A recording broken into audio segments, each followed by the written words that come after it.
अगर हम देखें तो हमारे पास गोनाडोट्रोपिन रिलीजिंग हार्मोन है, हमारे पास ल्यूटिनाइजिंग हार्मोन है, हमारे पास फॉलिकल स्टिमुलेटिंग हार्मोन है और हमारे पास इनहिबिन है, फिर हमारे पास टेस्टोस्टेरोन है। आपको इन्हीं 5 को अच्छे तरीके से देखना है, आपको इन्हीं 5 के अराउंड सारी स्टोरी इन्हीं सब चीज़ों के अराउंड आपको घूमती फिरती दिखेगी। The way in which I have been studying, the way in which I study, मैं अपने लिए हमेशा से किसी भी टॉपिक को ना एक स्टोरी की तरह समझने की कोशिश करती हूँ। मैं हमेशा से अपने लिए ना किसी भी टॉपिक को इस तरह समझ लेती हूँ कि अच्छा यार, एक कहानी चल रही है या एक स्पेसिफिक केस जो है वो चल रहा है और उसके अंदर ये कैरेक्टर्स हैं और ये कैरेक्टर्स ये रोल प्ले कर रहे हैं। If you are understanding what I am trying to say. अभी हमने क्या पढ़ा, हम स्पर्मेटोजेनेसिस को पढ़ना चाहते हैं, या हम मेल रिप्रोडक्टिव ऑर्गन को पढ़ना चाहते हैं, या हम मेल रिप्रोडक्टिव हार्मोन्स को पढ़ना चाहते हैं, कौन से वाले इंक्लूडेड हैं, हम फीमेल रिप्रोडक्टिव हार्मोन्स को पढ़ना चाहते हैं, हम मेंस्ट्रुअल साइकिल को पढ़ना चाहते हैं। इन सब टॉपिक्स में जो मैंने आपके सामने नाम लिए हैं टॉपिक्स के, all of these specific topics have actors in them and have players in them. Major players कौन है, ठीक है, फिर इनमें उन सब मेजर प्लेयर्स के अपने अपने हार्मोन्स हैं कि अच्छा कौन कौन से हार्मोन्स वो सिक्रीट करते हैं, फिर उन सारे हार्मोन्स का कोई ना कोई फंक्शन है। अगर आप देखो तो हाइपोथैलेमस के अंदर से क्या क्या कुछ रिलीज हो रहा है, हाइपोथैलेमस किस किस को रिलीज कर रहा है स्पेसिफिकली, किस किस को ट्रिगर कर रहा है specifically, you can see it here. Inhibin कहाँ से रिलीज हो रहा है, जाकर किसको टारगेट कर रहा है और किसको टारगेट करने के बाद किसको रिलीज़ कर रहा है। I would just move aside for a moment ताकि आप इस पूरी की पूरी स्लाइड का एक दफ़ा स्क्रीनशॉट ले लो, क्योंकि आई कैन सी इट कि आधी चीज़ें आप हाइपोथैलेमस के around you are just seeing me, ठीक है। तो I want this slide to be with you जब कभी भी आप इन हार्मोन्स को पढ़ रहे हो और इसको याद करो, ताकि दोबारा जिन 35% स्टूडेंट्स ने इसको गलत मार्क किया था, they are never ever going to mark it wrong, ठीक है। Just take a Recording in screenshot. progress. I would be sharing these specific slides with you too. अगर किसी बच्चे की कोई मिस हो जाए या किसी बच्चे का कोई इमेज मिस हो जाए करे तो वो क्लास के बाद मुझे ज़रूर बता दिया करें। आई would be sharing it with you. ये मैंने अपने लिए बिल्कुल नहीं किया, ये सारी मेहनत सिर्फ और सिर्फ आप लोगों के लिए हुई है, ठीक है। Let's move to the next topic. इस स्लाइड का स्क्रीनशॉट इसलिए भी दिलवाया क्योंकि अगले सारे कुछ MCQs इसी के अराउंड आने वाले हैं, ठीक है। तो जब हम स्पर्मेटोजेनेसिस को पढ़ लेंगे उसके बाद when you are going to understand it, तो अभी भी इस वक्त भी अपने MCQs की करेक्शन कर लो जो जिस भी स्टूडेंट ने गलत किए हैं, ठीक है। अच्छा, स्पर्मेटोजेनेसिस को अगर हम ब्रॉडली देखें या अगर हम इसको समझने की कोशिश करें कि स्पर्मेटोजेनेसिस कैसे हो रही है, या स्पर्मेटोजेनेसिस, अगर कोई बच्चा जल्दी से मुझे सिर्फ इतना बता दे कि स्पर्मेटोजेनेसिस क्या है, या अगर मैं इस टर्म की आपसे 2-3 वर्ड्स के अंदर सिर्फ और सिर्फ ये पूछूं कि what is the definition that you understand from this specific term कि स्पर्मेटोजेनेसिस क्या होती है। Sperm production, Daneen is saying sperm production, production of sperms, Laiba, very good, ठीक है। Sperm production, formation of sperms, more or less this is it, ठीक है। Spermatogenesis यही है, ठीक। अच्छा, अब स्पर्मेटोजेनेसिस हो 3 स्टेप्स में हो रही होती है, ठीक है। These steps are those which are mentioned in front of you, you do not need to remember these steps, ठीक है। वाई सो, क्योंकि आपकी बुक को रिलेट करते हुए such statements are not use in your books, ठीक। लेकिन स्पर्मेटोजेनेसिस को समझाने के लिए इन स्टेप्स को बताना इसलिए ज़रूरी है क्योंकि जब हम इसकी मियोटिक और माइटोटिक और मियोटिक के अंदर बैठ के कन्फ्यूज़ होना शुरू करते हैं, फिर हम बेड़ा गर्क कर देते हैं पूरे के पूरे टॉपिक का, ठीक है। That's why I have just mentioned these terms in front of you, क्योंकि many among you are using Google as a source के वो उसमें से कुछ ना कुछ आइडेंटिफाई करने की कोशिश कर रहे होते हैं, कुछ ना कुछ अपने लिए इन्फॉर्मेशन लेने की कोशिश कर रहे होते हैं। तो these terms should be in front of you. बच्चे, whenever you are using any other source apart from your book, from the instructor who is teaching you, 3-4 resources ही हैं ना जिनको आप यूज़ करो। आपके पास रिकॉर्डेड लेक्चर्स हैं, अपने नोट्स हैं, आपके पास बुक है, ठीक है, आपके पास कुछ इस तरह के सोर्सेज होंगे जो आप ऑनलाइन यूज़ कर रहे होगे, बस यही सारे सोर्सेज हैं जिनको आप यूज़ करो। द प्रॉब्लम इज़ कि अभी जो आपका इंटरमीडिएट लेवल के स्टूडेंट हो आप और जो आपका इंटर का लेवल है, मैंने जिस चीज़ को आइडेंटिफाई किया है अपनी प्रैक्टिस में undergraduates even postgraduates को पढ़ा कर भी, वो ये है कि there are many people who do not know how to use Google, ठीक है। वो गूगल के ऊपर सिर्फ एक चीज़ टाइप करते हैं और समझते हैं जो पहला आंसर आया है that is perhaps that is the best answer. वो क्यूओरा से क्वेश्चंस ले रहे होते हैं, ठीक है, और सॉरी आंसर्स ले रहे होते हैं, और फिर उनको जस्टिफाई कर होते हैं बैठ के कि हमने सो एंड सो जगह से ये चीज़ पढ़ी है। लोग अपने लिए कुछ स्पेसिफिक सोर्सेज जिनको आप आइडेंटिफाई कर रहे हो जो वैलिड हैं, उनसे सबसे पहली बात उनसे अपनी इन्फॉर्मेशन लिया करो। दूसरी बात, जो चीज़ें आपके सर के ऊपर से गुजरी हैं उन पर वक्त ज़ाया मत किया करो, अपनी बुक पर वापस आओ, रेफ़र अगेन, मैं बार बार एक बात कहती हूँ, refer again back to your book, के आपकी किताब के अंदर आपसे उस चीज़ के बारे में कितने लेवल तक इन्फॉर्मेशन ली गई है। इसीलिए मैंने अगर यहाँ पर कुछ ऐसी चीज़ लिखी है which is not in your book, I have mentioned it, ठीक है, कि यार अगर ये किसी को समझ नहीं आता, समझ आने की ज़रूरत भी नहीं है। This is mentioned in front of you क्योंकि कुछ बच्चों को there are always top 5% of the class, top 10% of the class, वो are putting in a lot of effort. तो उनके लिए उनके लेवल का भी इस लेक्चर को इंटरेस्टिंग रखना होता है. ठीक है, अब आपने क्या किया, आपने अपने सामने किस इस फिगर को अगर देख रहे हो या अगर आप इस डायग्राम को अपने सामने देख रहे हो, तो आपको एक बड़ी मज़े की एक्सट्रीम इस पोजीशन के ऊपर you are actually seeing it कि स्पर्मेटोजेनेसिस में स्टेप वाइज क्या हो रहा है. सबसे पहली क्या चीज़ है, सबसे पहले हमारे पास क्या चीज़ हम लोगों के पास अवेलेबल है, दैट इज़ प्राइमोडियल, या जिसको प्रीमोडियल भी लोग पढ़ते हैं, जो भी पढ़ना चाहते हो पढ़ो. It's a germ cell. ठीक है, जर्म सेल की माइटोसिस होगी और उस सिंपल माइटोसिस से क्या होगा, there would be from a single germ cell there would be 2 germ cells. ठीक है, that's it. Up till that level mitosis क्यों ज़रूरी है, माइटोसिस क्यों हो रही है, ये एक वो चीज़ है जिसके ऊपर तुम लोगों का जहन जाना चाहिए कि यार यहाँ पर माइटोसिस क्यों हो रही है, यहाँ म्योसिस क्यों नहीं शुरू हो गई, मतलब इसी लेवल से म्योसिस शुरू हो जाए. So if there is any single student who can actually answer it कि यार इस लेवल पर माइटोसिस, सबसे पहले माइटोसिस क्यों हुई है, किसी जर्म सेल की माइटोसिस क्यों हुई है इस टाइम पर. Screen is not clear because ये इसको मैंने जूम करने की ना कोशिश की हुई है so that actually you can see it, क्योंकि अगर मैं इसको जूम नहीं करती तो आपको फिगर भी बीच में ठीक से नज़र नहीं आती. I would be sharing it with you, don't worry about it. ठीक है, chromosome number remain same.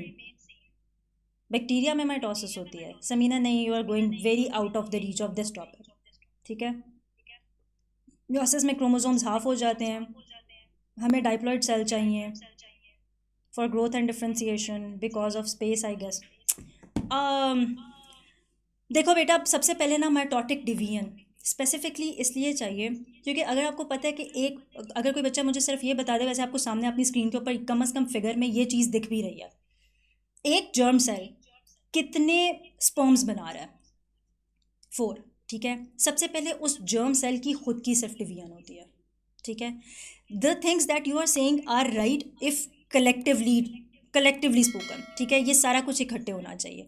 Mitosis में क्या सिचुएशन होती है, माइटोसिस में सिंपल ये होता है कि एक सेल 2 में डिवाइड हो जाता है. ठीक है, and at the initial level we need that. ठीक, क्यों, इसको अभी hold on to the thought कि क्यों हम एट द इनिशियल लेवल क्यों चाहते हैं कि एक सेल 2 में, सबसे पहला काम ये हो कि एक सेल 2 में डिवाइड हो. इसको मैं अभी आपको क्योंकि अभी हम इसको थोड़ा सा डिस्कस करने वाले हैं तो अभी मैं आपको आगे बताती हूँ. अच्छा, सेकेंड लेवल पर क्या हो रहा है, जब when a single cell has divided into the 2, तो अब हम एक सेल जो है उसको लेकर चलेंगे. माइटोटिक डिवीजन होगी लेकिन अब हम सिर्फ इस सेल को स्पेसिफिकली लेकर चल रहे हैं आगे. अगली चीज़ क्या हो गई है, अगली चीज़ में सेकेंडरी स्पर्मेटोसाइट, प्राइमरी स्पर्मेटोसाइट की प्रोडक्शन के बाद हमारे पास सेकेंडरी स्पर्मेटोसाइट की प्रोडक्शन चाहिए जो म्योटिक डिवीजन 1 इस लेवल के ऊपर हो रही होती है, और इस लेवल पर क्या होता है, हमारे पास एक सेकेंडरी स्पर्मेटोसाइट आ जाता है. अच्छा, इसके बाद म्योटिक डिवीजन 2 होगी जिससे स्पर्मेटिड्स बनेंगे और वो मैच्योर स्पर्म में बाद में later on they would actually go to the formation of sperm. Spermatids और स्पर्म आर डिफरेंट. इसके डिफरेंसेस के ऊपर अगर कोई एमसीक्यू आ जाता है तो स्पर्मेटिड्स और स्पर्म की ए एंड बी या बी एंड सी कोई भी करके कलेक्टिव ऑप्शन नहीं होती है. Do read the statement once again because they are not similar to each other. ठीक है, स्पर्मेटिड्स और स्पर्म्स में फ़र्क होता है. इस को just hold on to this diagram so that you can actually see कि एक जो क्या इसको कहते हैं, एक स्पेसिफिक ऑर्गन के अंदर, यानी अगर हम किसी को क्या इसको कहते हैं टेस्टिस को देखना चाह रहे हैं तो टेस्टिस के अंदर सेमिनिफेरियस ट्रिब्यूल्स किस तरह की हैं, एपिडाइडमस किस तरह की है, स्पर्मेटोजेनेसिस के 3 स्टेप्स किस तरह के हैं. अगली डिवीजन्स, क्योंकि अगली diagrams are going to be more clearer, उसमें हम मजीद इस सारी चीज़ को इन डिटेल पढ़ेंगे. From the specific I think federal board का ये टॉपिक है और पंजाब बोर्ड में this topic is not that much in detail mention. तो स्पर्मेटोजेनेसिस के टॉपिक उन्होंने भी एक्स्ट्रा रीडिंग मटेरियल करके लिखा हुआ है, लेकिन बच्चे जब एक्स्ट्रा रीडिंग मटेरियल लिखा हुआ देखते हैं तो मेरे ख्याल से कुछ ये कहते हैं कि इसको ज़रूर पढ़ना है और कुछ कहते हैं कि इसको बिल्कुल छोड़ दो.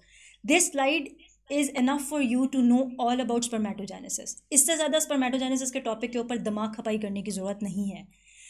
Process of sperm formation in males सब ने ऑलमोस्ट आंसर किया है, तो दैट मीन्स कि इतना आपको ऑलरेडी पता था.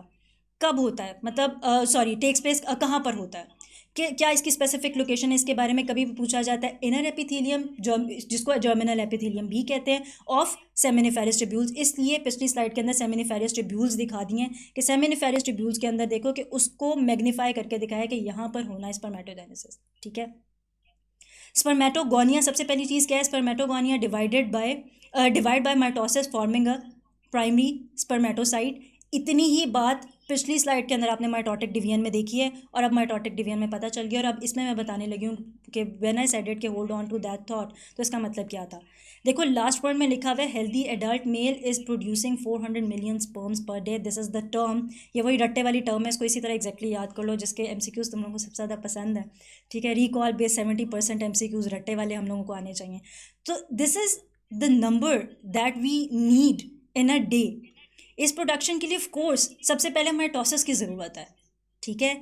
मेयोटिक डिवीजन उसके बाद होनी चाहिए, ताकि फर्स्ट ऑफ हमारे पास जो हेरिडिटरी मटेरियल एक सेल के अंदर मौजूद है उसकी हमारे पास कॉपीज़ बन जाएं। It's like getting a lot of copies of that singular cell जो हम लोगों के पास है, और फिर उसके बाद उसमें मजीद डिवीजन्स होती हैं और उसमें से एक में से प्रोडक्शन ऑफ 4 स्पर्म्स या production of what ever the number of sperms जितनी भी हम लोगों को एक दिन में चाहिए होता है। This is not a fixed number, by the way ये मैं आपको बता दूं, this is not a fixed number. किताबों के अंदर इस तरह की बातों को एज अ फैक्ट करके लिख दिया जाता है, but this is not like it कि ये एक फिक्स्ड नंबर है, this is an approximate value कि इतनी ही अप्रॉक्सीमेट वैल्यू होती है। पर आपने क्या करना है कि आपने 400 मिलियन को बहुत पक्का रटा मार लेना है, क्योंकि this is the term that is mentioned in your book, and whatever you are going to do is कि जब भी कभी आपको MCQ आए और उसके अंदर टर्म्स लिखी हो 100 200 300 400, तो आपने क्या करना है, आपने उसमें से 400 को हमेशा मार्क करना है, ठीक है। अच्छा जी, प्राइमरी स्पर्मेटोसाइट बन गया। अब प्राइमरी स्पर्मेटोसाइट का क्या होगा। If you are seeing at the point number 4, this is a way in which you can write a long statement in a shorter form. तो जिन बच्चों को बहुत शौक होता है इस बात का कि वो नोट्स बनाएं और अपने नोट्स को कंसाइज्ड भी रखें, this is the way that I have been using to make my notes, ठीक है।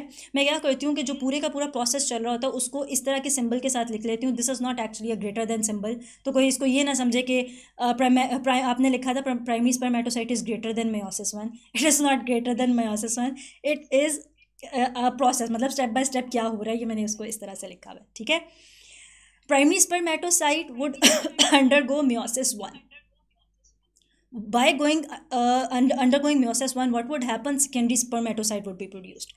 सेकेंडरी स्पर्मेटोसाइट कितने बनेंगे? There would be 2 smaller haploid cells. Haploid मतलब n, जहाँ जहाँ मैंने n मेंशन करना था वहाँ कर दिया है, जिधर नहीं दिख रहा हैप्लॉइड का मतलब n नंबर ऑफ सेल्स होता है, डाइप्लॉइड का मतलब 2n नंबर ऑफ सेल्स होता है। और अगर किसी को हैप्लॉइड और डाइप्लॉइड का बेसिक मतलब भी नहीं पता, do mention it right now, ताकि मैं ये बता दूँ कि हैप्लॉइड क्या होता है और डाइप्लॉइड क्या होता है। अगर किसी को नहीं पता तो अभी बता दो, जल्दी से फटाफट बता दो।